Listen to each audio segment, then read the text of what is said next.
qu'est-ce qu'une donnée confidentielle? On va parler de données personnelles et de RGPD, qui est une nouvelle loi qui est entrée en vigueur, c'est en 2018 ou 2019, je ne sais plus exactement, et qui a renforcé vraiment la protection des données. Donc, une donnée personnelle, ça peut être pas mal de choses. En tout cas, c'est quelque chose qui est lié vraiment personnellement au client et qui permet de l'identifier. Ce qu'on dit, c'est une donnée personnelle, ça permet d'identifier le client de manière directe ou indirecte.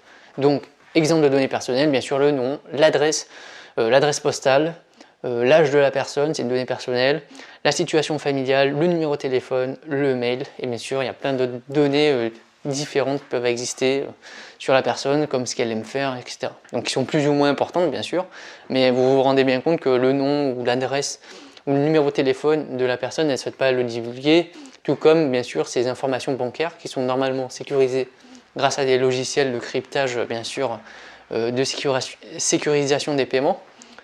Mais voilà, ce sont des données qui sont confidentielles et qui appartiennent uniquement à la personne qui les détient.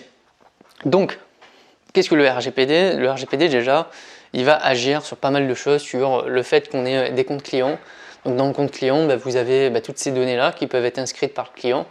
Vous avez aussi le fait de s'inscrire à une newsletter où on va récolter des mails, le fait de faire des jeux concours où on va récolter des adresses, des numéros de téléphone, des mails, des noms, des prénoms, des âges peut-être, et bien sûr la facturation et les paiements où on va récolter toutes ces informations-là, l'adresse de facturation, les numéros de carte bancaire, les noms, le numéro de la carte bancaire, les mots de passe des fois, etc. Donc il y a pas mal de choses super importantes que vous pouvez récolter dans le cadre de votre activité commerciale, qui sont pour la plupart obligatoires. Quand vous voulez facturer une personne, il vous faut bien sûr le nom, le prénom ou le RIB de la personne, et ce sont des données personnelles à la personne.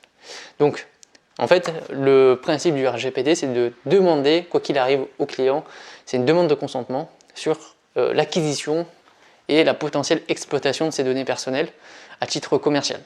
Donc bien sûr, quand vous allez vous inscrire maintenant sur un site, quand vous allez créer un compte client ou vous abonner à une newsletter, il y a toujours une case qui est aujourd'hui automatiquement décochée et qu'il faut cocher pour savoir si est-ce qu'on accepte que l'entreprise nous envoie d'une part ses propres communications, donc ses propres propositions commerciales, et il y a une deuxième case, est-ce qu'on souhaite que ces données soient partagées aux différents partenaires pour avoir des offres justement commerciales des autres partenaires.